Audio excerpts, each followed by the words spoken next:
y bienvenidos un día más a la consulta del Dr. Méndez. Yo soy Roberto Méndez, médico de familia y especialista en nutrición clínica y deportiva y en ciencias del deporte. Como ya sabéis, aquí hablamos sobre nutrición, sobre medicina, sobre deporte o sobre una mezcla de tantas que es lo habitual como pasará hoy. Antes de empezar, como vengo haciendo últimamente, os recuerdo la Academia Nutricado. Es un nuevo proyecto que he empezado junto a una nutricionista, Raquel Casares, donde de momento hemos subido ya varios cursos que podéis ver en la web. Tenemos ayuno intermitente, bebidas vegetales, lácteos, entre otros. Tenéis un curso gratuito de prueba para que veáis cómo trabajamos. Hacemos una parte teórica de la que me encargo yo y una parte práctica de la que se encarga Raquel tras muchos años de experiencia. Y en un futuro tenemos pensado hacer un tipo membresía, es decir, un pago mensual por acceder a muchos más contenidos, aparte de cursos, artículos y demás.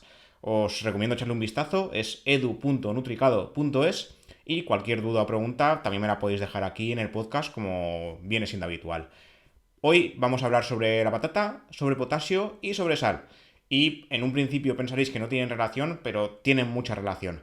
Empezaremos primero por la patata y sus múltiples beneficios, a veces muy desconocidos, porque se suele demonizar a este alimento, y hablaremos sobre el tema de consumir más potasio y menos sal para cuidar el corazón. No es solo reducir la sal, sino también aumentar el potasio, que suele ser deficitario en la población en general. Para empezar, la patata, aunque tiene muy mala reputación porque se asocia con comidas rápidas y snacks y demás y otros productos ultraprocesados, la realidad es que es básico en la dieta de muchas personas en muchas zonas del mundo. Excederse no es recomendable ni en la patata ni en ningún alimento, y tampoco hay que basar la dieta en carbohidratos ni tampoco diría yo que en grasas. La dieta cetogénica es un caso aparte, ya lo comentamos en 2 episodios del programa, pero yo por lo menos no la llevaría a cabo todo el año. En el caso de la patata, se sabe que no es tanto el hecho de la cantidad consumida o del alimento en sí, sino de su forma de cocción.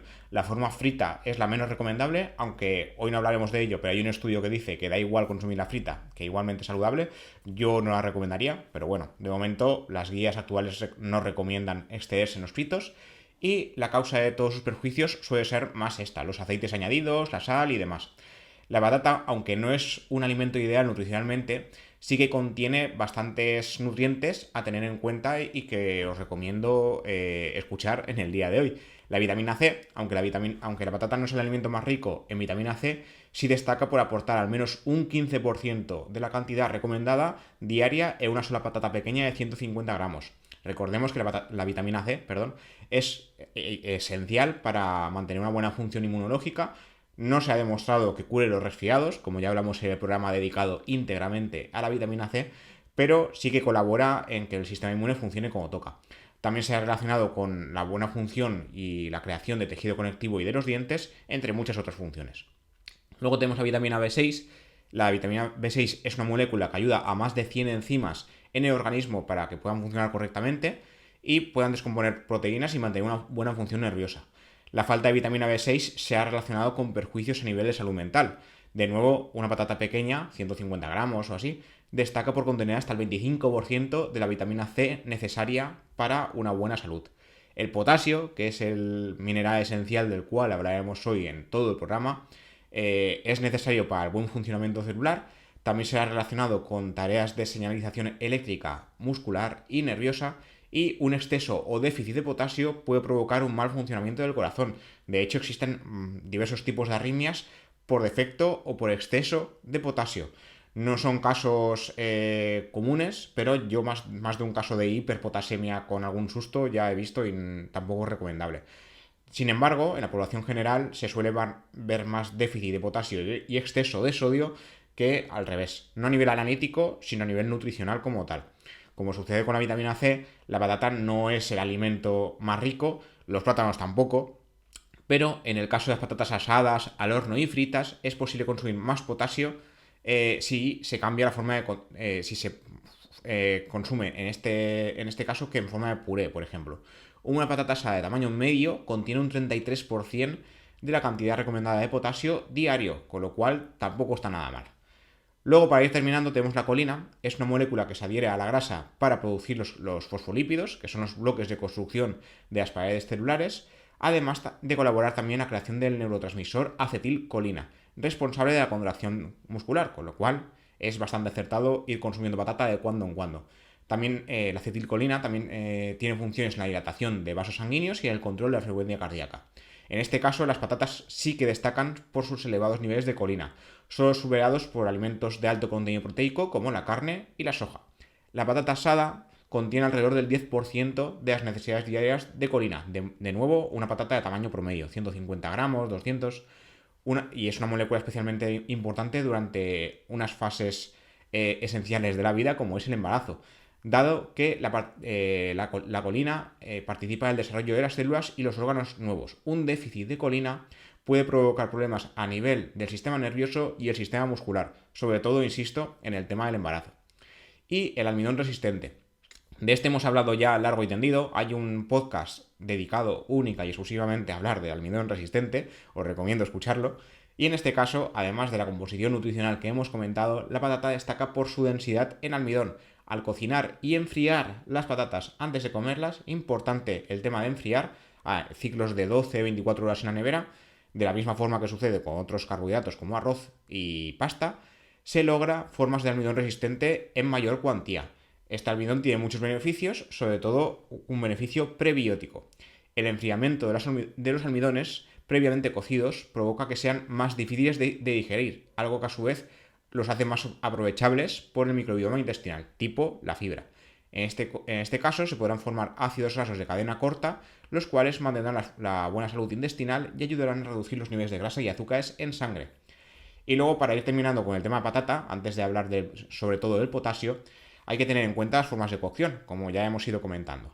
Las patatas son un alimento muy versátil y se pueden cocinar de 20.000 formas diferentes. Una patata hervida de tamaño medio contiene unas 130 calorías, que es bastante poco, siempre y cuando se prepare en este formato, al vapor o al microondas. Las patatas al horno pueden poseer una mayor cantidad calórica relativa. A medida que pierden agua, se concentra más la cantidad de patata y por cada gramo de producto hay más calorías, pero porque se ha deshidratado, ¿vale? Esto hay que tenerlo en cuenta. Y luego está el tema de las patatas fritas, que sería la opción menos recomendable. Luego ya, para pasar al tema del potasio, ya sabéis, ya tenemos un programa también sobre ello, sobre el tema de la sal, que un exceso de sal se ha relacionado con un aumento de hipertensión. Y luego ligaremos con el tema de la patata, que ahora parece que no tenga mucho sentido. Entonces, en este sentido, ¿qué hay que hacer aparte de reducir la sal? Se están viendo muchos estudios, de hecho en los últimos 5 años diría que han salido un montón de estudios al respecto, que no es solo reducir la sal, sino también aumentar el potasio. Entonces, en este caso lo que habría que hacer es buscar sustitutos de la sal, porque dejar de consumir sal al completo tampoco es buena opción. Hay que consumir al menos 2 gramos de sodio o 5 gramos de sal de mesa al día para mantener la salud. La sal es necesaria, no hay que vivir a cero sal. El problema es que los productos ultraprocesados son muy ricos en sal y lo que habría que hacer es intentar buscar sustitutos. Hace poco comenté con un compañero del hospital el tema de las dietas bajas en sal de los hospitales y me dice, ¿tú has probado el pan sin sal? Eso está asqueroso. Claro, ahí a lo mejor nos estamos excediendo. Lo que hay que ver es reducir la sal en general en la dieta. No coger un pan, quitarle la sal y dárselo a cualquiera a comer porque eso da asco. Entonces ahí habría que repensarlo un poco y tampoco hacerlo mal, pasarlo mal a la gente con estas cosas. Habría que buscar bien el tipo de comida que consumimos y tampoco consumir cualquier cosa que no nos va a gustar y no nos la vamos a comer, y lo que va a pasar a largo plazo, sobre todo en pacientes hospitalizados, es que pierdan peso cuando no queremos. ¿Por qué? Porque no les gusta la comida que hay en los hospitales. No sé si habéis alguna vez comida en hospital, pero deja mucho que desear. Ahí mi recomendación sería que buscan buenos profesionales, en este caso nutricionistas, para hacer menús un poco más individualizados y no dietas en general de baja en sal, baja en no sé qué. Hay que hacerlo un poco más pensando también en el paciente. Sé que es complicado, pero ahí, sobre todo el pan sin sal, eso me hizo bastante gracia. Volviendo a los sustitutos de la sal, lo que se ha visto es que un sustituto de la sal reducido en sodio, pero con más potasio, ahorra costes y previene la mortalidad y las enfermedades como el alto riesgo de sufrir ictus, porque ya sabéis que el aumento de la tensión lo que aumenta es el riesgo sobre todo de sufrir ictus. Esto ya se vio en un estudio realizado por los investigadores del George Institute for Global Health de Estados Unidos, y se ha demostrado que la sustitución de la sal reduce el riesgo de sufrir un ictus en un 14% y los ataques cardíacos combinados en un 13%. El consumo excesivo de sal pasa en todo el mundo, es responsable de 3 millones de muertes al año, y 4 de cada 5 de estas muertes se producen en países de ingresos bajos y medios, casi la mitad en personas menores de 70 años. En este estudio, que se centró en China, los investigadores inscribieron a 21.000 adultos con antecedentes de ictus o presión arterial mal controlada de 600 pueblos de zonas rurales de 5 provincias de China. Los participantes de los pueblos de intervención recibieron gratuitamente un sustituto de la sal bajo en sodio y más potenciado en potasio para cubrir sus necesidades de cocción y conservación de alimentos en su hogar de forma diaria, unos 20 gramos por día. Y los demás siguieron con la sal de siempre. Durante un seguimiento medio de 5 años, más de 3.000 personas sufrieron un ataque, ya sea un ictus o un infarto. Y se descubrió que el riesgo de ictus se redujo un 14% entre los que usaron sustitutos de la sal. Entonces, lo que deberíamos hacer no es solo recomendar reducir sal, sino buscar sustitutos de esta típica sal, o sea, de la sal de mesa habitual. De hecho, en otro estudio, aquí ya recuerdo en el artículo que os enlazaré en las notas del programa, que el consejo primordial suele ser el mismo, reducir el consumo de sal en la dieta, pero no debería decirse sin más, sino también especificar. No es solo la sal añadida a los alimentos, que también, como hablaremos después, sino que los alimentos procesados y ultraprocesados son muy ricos en sal. Hay que tenerlo en cuenta. En los últimos 2-3 años, los trabajos se han fijado en la importancia del consumo también de otros iones, como es el caso del potasio, como hemos comentado. Y un nuevo estudio publicado en el European Heart Journal, la revista de la Sociedad Europea de Cardiología, ha vuelto a destacar la necesidad de consumir más potasio aparte de reducir la sal. En este caso, se analizaban datos de 24.900 personas, 11.200 hombres y 13.600 mujeres, del estudio EPIC Norfolk, reclutados entre el año 93 y 97 en Reino Unido y de entre 40 y 79 años. Tras ajustar muchos factores, edad, sexo, dieta, lo típico, se vio que una mayor ingesta de potasio se asociaba con una menor tensión arterial, sobre todo en mujeres, y que por cada gramo de potasio adicional, o sea, por cada gramo de potasio consumido adicional al día, la tensión arterial sistólica, o la llamada tensión alta, se reducía en 2,4 milímetros de mercurio. Sin embargo, en hombres no hubo asociación, que esto es muy curioso. El 55% de los participantes precisaron atención hospitalaria o llegó a fallecer por una enfermedad cardiovascular. Así que tener en cuenta el tema del potasio parece que sí que es más importante de lo que cabría creer.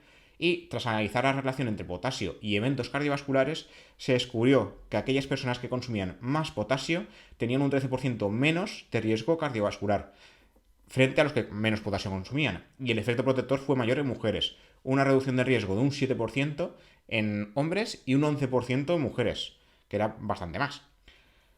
Luego también se ha visto, para continuar con el tema del potasio, que consumir más potasio y menos sodio, en este caso menos sal, se relacionaría con un menor riesgo de demencia. El consumo de sodio y potasio y su relación entre sí, que también es importante la relación, es decir, a la vez que hacemos más potasio, reducir el sodio también en una cantidad determinada, es lo importante. No solo reducir sodio y aumentar potasio, sino tener en cuenta la relación. En este caso, los investigadores del estudio relacionado con la demencia realizaron un estudio prospectivo en el que analizaban el impacto del consumo de sodio y potasio y su relación con la función cognitiva en 4.213 personas de 50 años o más de China. En China se hizo, en este caso especial, se ha intentado restringir la sal y el sodio en especial en la dieta de sus habitantes durante los últimos 10 años, pero la ingesta sigue siendo bastante elevada, superando muchos otros países y las recomendaciones de la OMS de calle. El consumo diario de sodio no debería sobrepasar los 1.400 miligramos día en personas de 50 a 79 años y debería ser menor a 5 gramos de sal de mesa diarios, y esto no se consigue.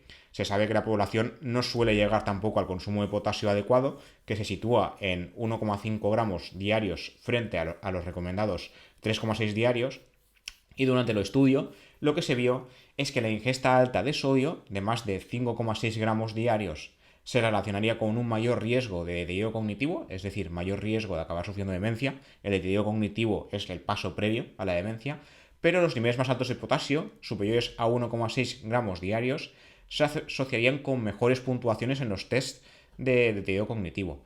De hecho, la puntuación media cognitiva en las pruebas realizadas durante el estudio aumentaba un punto cada vez que se reemplazaban 100 miligramos al día de sodio por 1000 miligramos de potasio. Es decir, si reducíamos 100 miligramos de sodio y a la vez aumentábamos 1 gramo el consumo de potasio, mejoraba el test cognitivo. Con lo cual ahí también habría que tenerlo en cuenta. Y luego, trucos para reducir la sal. ¿Cómo reducimos la sal? Que esto es importante. En este caso, lo que se ha visto en un estudio bastante reciente es que agregar menos sal a los alimentos reduce el riesgo cardiovascular. Esto no quiere decir solo al cocinar. De hecho, el estudio se usó un cuestionario para recopilar datos sobre el uso de sal en los alimentos, excluyendo la sal de cocina. ¿Qué quiere decir esto? La sal que usamos a la hora de la cocción. Por ejemplo, si vamos a hervir, como hablamos de la patata, vamos a hervir patata y le queremos poner sal, se le pone en el momento de la cocción. Otra cosa es la sal adicional después, es decir, cuando ya tenemos el plato montado, poner un pellizco de sal, pues ese hecho, reducir ese pellizco de sal, es lo que se ha descubierto que también reduce el riesgo cardiovascular. A nivel de cocina, pues sin pasarse, ¿vale? Pero si cocinamos y no le ponemos más sal adicional, ese simple gesto también reduce el riesgo. Aquí en el estudio lo que decía es que el hecho de agregar sal con menor frecuencia a los alimentos tras cocinarlos era más, o sea, agregar menos, insisto, era más común en mujeres blancas con un IMC bajo que no solían consumir alcohol o lo consumían de forma moderada y tampoco eran fumadoras, además de ser más activas físicamente. Es decir, era un perfil de persona saludable en general. Asimismo, también era más probable que llevaran una dieta estilo DASH. De esta dieta hemos hablado en algún programa, que es una dieta que es baja en grasas y baja en sal, porque se inventó para reducir la hipertensión y reducir el riesgo cardiovascular. Esta dieta es rica en frutas, verduras, legumbres, frutos secos, cereales integrales, bebidas bajas en grasa y menos azúcares, y con un menor consumo de carne roja o procesada, la gente que lleva a cabo esta dieta, además del tema de reducir la sal añadida, también reducía más el riesgo cardiovascular. O sea, solo la dieta ya lo reduce, solo el hecho de reducir la sal añadida después del cocinado ya reduce el riesgo, pero las dos cosas combinadas reducían más si cabe el riesgo. Por otro lado, también se detectó que una asociación entre agregar más sal a los alimentos con un mayor riesgo de enfermedad cardiovascular. O sea, esto ya estaba, se veía, que el tema de la sal no era, el exceso nunca suele ser bueno y la sal se ha visto desde hace años que no es bueno para nada. Y ya para terminar el programa de hoy, como era sobre todo del potasio, ¿qué alimentos son más ricos en potasio? Os he traído una lista de 10 que os añadiré también a las notas del programa, por si queréis leerlos más a fondo. Como veréis, la patata no está, pero la patata me ha gustado incluirla porque uno de los estudios que se hizo, que no he añadido hoy porque si no era mucha cosa ya, decía que el aumento de patata, como lleva potasio y la patata es un alimento muy consumido en el mundo, también sería beneficioso porque es de fácil acceso, es barato y en muchas culturas se sigue usando como base de la alimentación en general. Entonces, el hecho de consumir más patata en algunas zonas donde no se hace, sí que aumentaría el consumo de potasio de forma simultánea. Pero realmente la patata no es un alimento que destaque por su alto contenido de potasio, sino que hay frutas y verduras que destacan más todavía. Una es el coco, que es la fruta que más potasio aporta, 405 miligramos por cada 100 gramos, el aguacate, 400 miligramos por cada 100 gramos, la chirimoya, que aporta 382 miligramos por cada 100 gramos, un 13% de la cantidad diaria recomendada. El plátano, que como veis es el cuarto, no es el primero, aporta 350 miligramos de potasio por cada 100 gramos. El melón, 320 miligramos por cada 100 gramos. El albaricoque, 293 miligramos por cada 100 gramos. El kiwi, también es rico en potasio, 290 miligramos por cada 100 gramos. La granada, 275 miligramos por cada 100 gramos. El higo, 270 miligramos por cada 100 gramos. Y el melocotón, 260 miligramos por cada 100 gramos de producto. Como veis, la patata no está en esta lista, no es de los alimentos que más contiene, pero como digo, es un alimento de muy fácil acceso y bastante barato, dependiendo, pues evidentemente, del tipo de patata, de la época del año y demás. Y esto es todo lo que os quería comentar por hoy. Es un programa un poco complementario al que tenemos de menos sal para reducir la hipertensión. Aquí sería menos sal y más potasio. Espero que lo hayáis disfrutado tanto como yo y como siempre podéis escucharlo en todas las plataformas. Spotify, iVoox, Apple Podcasts, Google Podcasts, Amazon Music o Audible, también sale el podcast, aunque en formato gratuito. Y como siempre, cualquier duda, pregunta, cualquier cosa que me queráis decir, podéis dejarla en los comentarios de la plataforma que utilicéis y si tenéis alguna idea de podcast nuevo, como siempre, también sea bien recibida. Y nada, nos vemos y nos escuchamos en siguientes episodios. Hasta la próxima.